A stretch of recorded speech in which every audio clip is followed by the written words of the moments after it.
দুই দুষ্ট বন্ধু ব্যাগ ভরে বাগান থেকে অনেকগুলো আম চুরি করে নিয়ে আসছে। এখন এই আমগুলো ভাগ করবে কোথায়? তারা দুইজন মিলে পরামর্শ করে সিদ্ধান্ত নিল তাদের পাশে থাকা একটা নির্জন কবরস্থানের ভিতরে বসে আমগুলো ভাগ করবে। যেই কথা সেই কাজ, তারা সেই কবরস্থানের দেওয়াল টপকে সেই কবরস্থানের মধ্যে ঢুকবে। এমন সময় সেই ব্যাগ থেকে দুইটা আম দেওয়ালের বাইরে পড়ে গেল। যাই হোক, তারা তাদের সিদ্ধান্ত অনুযায়ী আমগুলো ভাগ করতেছে। বন্ধু, একটা তোর একটা আমার, একটা তোর একটা আমার। ঠিক এরই মধ্যে সেই কবরস্থানের পাশ দিয়ে এক লোক হেঁটে যাচ্ছিল। এখন সে লোকটা তো আর জানে না যে কবরস্থানের দেওয়াল টপকে তার মধ্যে চোর ঢুকছে। সে তো মনে করছে কবরস্থানের মধ্যে থেকে ভূত কথা বলছে। তখন সেই লোক দ্রুত মসজিদের ইমাম সাহেবের কাছে গিয়ে বলছে, হুজুর, কবরস্থানের মধ্যে ভূত ঢুকছে, আপনি দ্রুত আমার সাথে আছেন। তখন ইমাম সাহেব বলে, ধুর মিয়া, কি আজে বাজে কথা বলেন, কবরস্থানের মধ্যে আবার ভূত আসবে কোথায় থেকে, চলেন তো দেখি। তখন সেই লোক আর ইমাম সাহেব দুইজন মিলে কবরস্থানের পাশে এসে দাঁড়াইছে। ইতিমধ্যে দুই বন্ধুর চুরি করা সবগুলো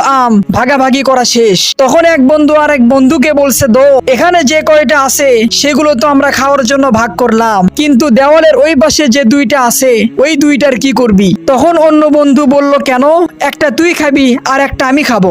দুই চোর বন্ধুর এই কথা শুনে দেওয়ালের ওই পাশে দাঁড়িয়ে থাকা ইমাম সাহেব আর সেই লোক প্রচন্ড ভয়ের চুটে লুঙ্গি মাথায় নিয়ে বাড়ির দিকে দৌড়াচ্ছে আর বলছে, ওরে রাক্ষস, তোদের দুইজনের পা ধরে ক্ষমা চাই, তবুও তুই আমাদেরকে খাস না। তারা ইয়া নাফসি বলে দৌড়াইতে শুরু করলো।